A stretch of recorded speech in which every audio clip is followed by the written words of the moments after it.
Hello students, my name is Preeti. आज हम class 12 physics का लेक्चर नंबर 5 करने जा रहे हैं। इसमें आज मुझे पढ़ना है principle of superposition of forces. तो ये प्रिंसिपल क्या कहता है? The total force on a given charge due to other charge is the vector sum of all the forces. इसका मतलब क्या है कि इस चार्ज पर, इस plus small plus q charge पर Q1 Q2 Q3 जो भी फोर्स लगाएंगे वो एक वेक्टर सम होगा टोटल फोर्स का। तो एफ नेट आप लिखेंगे, सुपरपोजिशन एफ नेट लिखेंगे आप F1 vector plus F2 vector plus F3 vector. आप और भी जितने भी चार्जेस आप ले आएंगे, ठीक है, उनका वेक्टर सम ही होगा। तो F1 वेक्टर आपका क्या होगा? 1/4 pi epsilon naught Q1 upon R1 square R1 cap. F2 vector is equal to 1/4 pi epsilon naught Q2 upon R2 square R2 cap. F3 vector क्या होगा? F3 vector is equal to 1/4 pi epsilon naught Q3 upon R3 square R3 cap. यहाँ पे R3 cap क्या होगा? Is equal to R vector upon mod of R। और इसको जब हम एफ नेट जब लिखेंगे 1/4 pi epsilon naught Q1 upon R1 square R1 cap plus 1/4 pi epsilon naught Q2 upon R2 square R2 cap plus 1/4 pi epsilon naught Q3 upon R3 square R3 cap. ये होगा superposition principle, ठीक है। तो एक charge पर other charge जितने भी force लगाएंगे वो उस सारे फोर्सेस का वेक्टर सम ही होगा, ठीक है। तो ये हो गया हमारा सुपरपोजिशन प्रिंसिपल। अब हम इस पर न्यूमेरिकल कर लेते हैं। एक मैं क्लास 11 का एक कॉन्सेप्ट मैं वेक्टर का यूज़ करूँगी आगे आने वाले न्यूमेरिकल्स में। उस कॉन्सेप्ट को थोड़ा सा देख लेते हैं। सपोज अगर दो फोर्स किसी एंगल पे रखे हुए हैं, this is my F1, this is my F2। Force एक वेक्टर क्वांटिटी है और ये किसी एंगल थीटा पर रखे हुए हैं। तो इन फोर्स का नेट फोर्स कैसे निकालेंगे? एफ नेट आप कैसे लिख सकते हैं? आपने पढ़ा होगा under root of F1 square plus F2 square plus 2F1 F2 cos theta. Cos theta is the angle between two forces. और जब इसका ये जो नेट फोर्स होगा, ये नेट फोर्स होगा, ये नेट फोर्स इस F2 से जो एंगल बनाएगा वो होगा अल्फा। इस तरह tan अल्फा आप लोग लिख सकते हैं F1 sine theta upon F2 cos theta, F1 cos theta plus F2, F1 cos theta plus F2।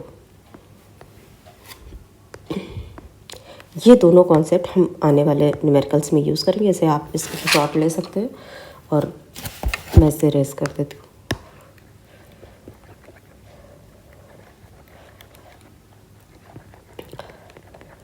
अब ये हमारे एक NCERT का क्वेश्चन है। इसमें एक ट्रायंगल, इक्विलैटरल ट्रायंगल है। Find the net force on a vertex ए। ये एक इक्विलैटरल ट्रायंगल है और इनकी जो साइड्स हैं वो L दी हुई हैं और इनके चार्जेस जो वर्टेक्स ए पे है -Q, वर्टेक्स बी पे है +Q, वर्टेक्स सी पे है +Q। तो मुझे फोर्स वर्टेक्स ए पे निकालना है। तो वर्टेक्स ए पे जब भी हम फोर्स निकालेंगे तो ए पर बी की वजह से फोर्स कैसा लगेगा? क्योंकि ये ए पे -Q है, बी पे +Q, तो ये अट्रैक्ट करेगा। तो इसका फोर्स टूवर्ड्स बी लगेगा। तो इसका फोर्स होगा टूवर्ड्स बी। ये भी -Q, ए और सी पे जो फोर्स लगेगा ये भी टूवर्ड्स सी लगेगा क्योंकि अट्रैक्टिव फोर्स है। तो ये हो जाएगा FAC। तो अब हम इसको जैसे लिख सकते हैं FAB और FAC, क्योंकि चार्जेस दोनों अपोजिट है, दोनों की साइड सेल है तो दोनों फोर्सेस भी बराबर होंगे। FAB और AC ये दोनों होंगे बराबर। यहाँ पे इसको हम F लिख सकते हैं।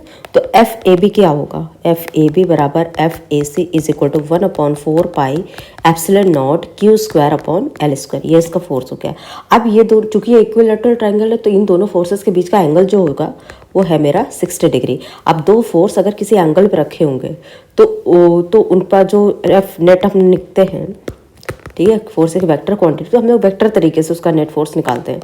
तो ये हो जाएगा मेरा FAB square plus FAC square plus 2FAB 2FAB FAC cos theta. यहाँ पे थीटा की जो वैल्यू गिवन है वो मेरे पास 60 डिग्री है। ठीक है, ये सारी वैल्यूज हम पुट कर लेते हैं। तो यहाँ पे मेरा चूँकि FAB और FAC दोनों इक्वल है, FAB is equal to FAC और इसको हम F इमेजिन कर लेते हैं तो थोड़ी कैलकुलेशन इजी हो जाएगी इससे। F square plus 2F cos 60 degree. तो यहाँ पे हो जाएगा मेरा 2F square plus 2F square cos 60 हो जाएगा मेरा 1/2। तो ये 2 से 2 कैंसिल हो जाएगा। यहाँ पे मेरा आ जाएगा 3F स्क्वायर। यहाँ पे मेरा हो जाएगा √3F। F की वैल्यू आपको पता है √3 1/4 pi epsilon naught Q square upon L square. This is the answer of this problem. अब हम लोग नेक्स्ट न्यूमेरिकल देखते हैं। एक मेरे पास स्क्वायर दिया है, इसकी साइड्स A हैं और इनके जो डायगोनल वर्टेक्स हैं तो उन पे जो चार्जेस रखे हुए हैं सेम रखे हुए हैं। तो इसके जो ऑपोजिट पॉइंट्स हैं उन पर जो है चार्ज सेम है। जैसे A और D पे मेरा कैपिटल Q है, C और B पे मेरा स्मॉल q है इनकी साइड से। अब मुझे फोर्स कैलकुलेट करनी है A पे।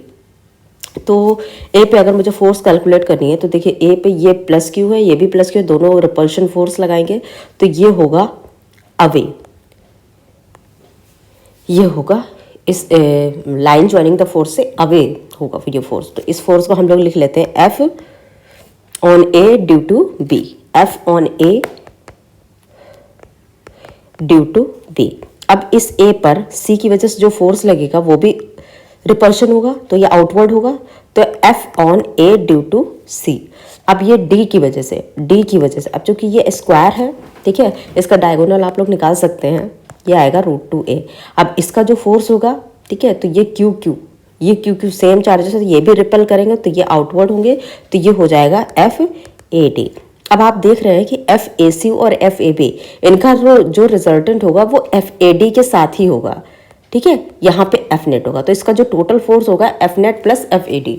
तो पहले हम लोग फोर्स कैलकुलेट कर लेते हैं। FAC और FAB ये दोनों सेम फोर्सेस होंगे। FAC FAB ये देखिए चार्जेस भी सेम है, उनके बीच का डिस्टेंस भी सेम है। तो FAB एंड FAC ये दोनों सेम फोर्स होंगे तो इसको हम लोग F भी मान सकते हैं। अब हम लोग FAB कैलकुलेट कर लेते हैं। FAB is equal to FAC। ये हो जाएगा मेरा 1/4 pi epsilon naught Q capital Q small q sides हो जाएंगे A स्क्वायर। ठीक है, अब ये दोनों फोर्सेस जो जिस एंगल पे रखे होंगे वो है थीटा, मेरा गिवन है 90 डिग्री। ठीक है, तो आपको पता है cos 90 हमारा यहाँ पे हो जाएगा 0। तो हम लोग जब F नेट की वैल्यू निकालेंगे तो यहाँ पे हो जाएगा मेरा under √ FAB square plus FAC square plus 2FAB FAC cos 90 degree. ये टर्म 0 हो जाएगा यहाँ पे आपका। ठीक है, तो यहाँ पे अगर ये सेम फोर्स है तो यहाँ पे हम F लिख सकते हैं, F square plus F square. तो ये हो जाएगा मेरा √2F। F की वैल्यू आपको पता है √2 1/4 पाई एप्सिलॉन नॉट। F की वैल्यू हो जाएगी capital Q upon A square. ये इसकी वैल्यू आ गई। अब F नेट आपको पता है FAD की वैल्यू क्या है। FAD हम लोग लिख सकते हैं 1/4 pi epsilon naught Q square upon √2A का होल स्क्वायर। तो इसको कैसे लिखते हैं 1/4 pi epsilon naught Q square upon 2A square FAD। अब आपको पता है F टोटल आपका क्या होगा। F टोटल होगा आपका F नेट प्लस FAD। इसको हम लोग लिख सकते हैं √2 1/4 pi epsilon not capital Q upon A square plus 1/4 pi epsilon naught Q square upon 2A square. तो यहाँ पे हम लोग इसको कैसे कैलकुलेट कर सकते हैं। 1/4 पाई एप्सिलॉन नॉट इसका बाहर आ जाएगा, मेरा कैपिटल Q भी बाहर आएगा, A स्क्वायर भी बाहर आएगा। तो हमारा यहाँ पे आ जाएगा √2Q बाई √2Q प्लस यहाँ पे मेरा बचेगा कैपिटल Q अपॉन 2। ये हमारा हो जाएगा F टोटल। तो ये न्यूमेरिकल हमारा यहाँ पे ख़त्म होता है। अब हम लोग नेक्स्ट न्यूमेरिकल देते हैं। अब इसमें देखना है मेरे पास एक इक्विलैटरल ट्रायंगल है, ठीक है, और मुझे इसके सेंट्रॉइड पे फोर्स निकालना है। अब इसके सेंट्रॉइड पे फोर्स निकालेंगे तो सबसे पहली चीज़ तो आपको ये पता होनी चाहिए कि सेंट्रॉइड से जो वर्टेक्स की जो डिस्टेंस होती है वो सेम होती है। तो OA is equal to OB is equal to OC, ये डिस्टेंस इक्वल होंगी।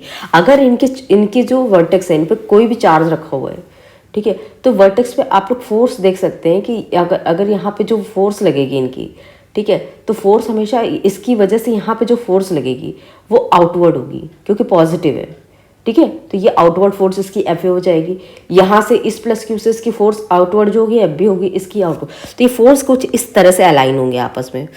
ये नीचे आपका है एफ ए, यहाँ पे है आपका एफ बी और यहाँ पे है आपका एफ सी, और ये सारे एंगल 120 डिग्री हैं। और एक और चीज़, यहाँ पे जो फोर्स आपके रखे हुए हैं वो एक साइक्लिक मैनर में रखे हैं। F A, F B, F C, ये सारे 120 डिग्री में, तो ये एक साइक्लिक मैनर में रखे हैं, साइक्लिक फोर्सेस है। और आपने पढ़ा होगा साइक्लिक फोर्सेस का जो सम होता है वो हमेशा 0 होता है, ठीक है। तो इसके सेंट्रॉइड पर जो लगने वाली फोर्स होगी वो होगी 0। यहाँ पे जो आपका नेक्स्ट न्यूमेरिकल है कि एक स्मॉल क्यू 4 से 1 मीटर डिस्टेंस पे कैपिटल क्यू, फिर 2 मीटर डिस्टेंस पे कैपिटल क्यू, फिर 4 मीटर डिस्टेंस पे कैपिटल क्यू चार्ज रखे हुए हैं। तो आप ये देखेंगे कि एफ जो पहला फोर्स होगा यहाँ पे प्लस क्यू का 1 मीटर डिस्टेंस पे जो फोर्स लिखा होगा तो वो होगा सपोज F1 है, तो इसको आप लोग लिख सकते हैं 1/4 pi epsilon naught Q small Q upon 1 square. अब F2 आपका जो नेक्स्ट होगा, नेक्स्ट 2 मीटर डिस्टेंस पे रखा हुआ है 1/4 pi epsilon naught q capital q upon 2 square. Next force जो आपका F3 होगा 1/4 pi epsilon not small Q capital q upon 4 square. तो ये आप देख सकते हैं इनका जो टोटल फोर्स आएगा F total is equal to F1 plus F2 plus F3, ये इसका टोटल फोर्स होगा। तो जब आप टोटल फोर्स इसका निकालेंगे तो यहाँ पे आपका जो आ जाएगा 1/4 pi epsilon not small Q capital Q, और इसके अंदर जो आएगा 1/1 square plus 1/2 square plus 1/4 square. आप ये देख रहे हैं कि ज्योमेट्रिक मैनर में आगे बढ़ रही है सीरीज़। ये आपकी जब ज्योमेट्रिक मैनर में आगे बढ़ेगी तो आप ज्योमेट्रिक प्रोग्रेशन को आप लोग सॉल्व कर सकते हैं। यहाँ पे a की वैल्यू आपकी होगी 1 और r की वैल्यू होगी, क्योंकि 1/4 ही मल्टीप्लाई हो रहा है, ठीक है। यहाँ पे 1 है, 1/4 है, फिर यहाँ पे 1/4 मल्टीप्लाई, तो ये r होगा आपका 1/4 pi epsilon not small Q capital Q, यहाँ पे a/1 माइनस 1/4। तो इसको जब आप लोग सॉल्व करेंगे का आंसर आ जाएगा 1/4 pi epsilon not small Q capital Q, ये 4 आपका ऊपर आ जाएगा अपॉन 3। तो इसको आप लोग लिख सकते हैं 4/3 1/4 pi epsilon not 1/4 pi epsilon not small Q capital Q. This is the answer of this problem. So आज के लिए सिर्फ इतना ही। Thank you.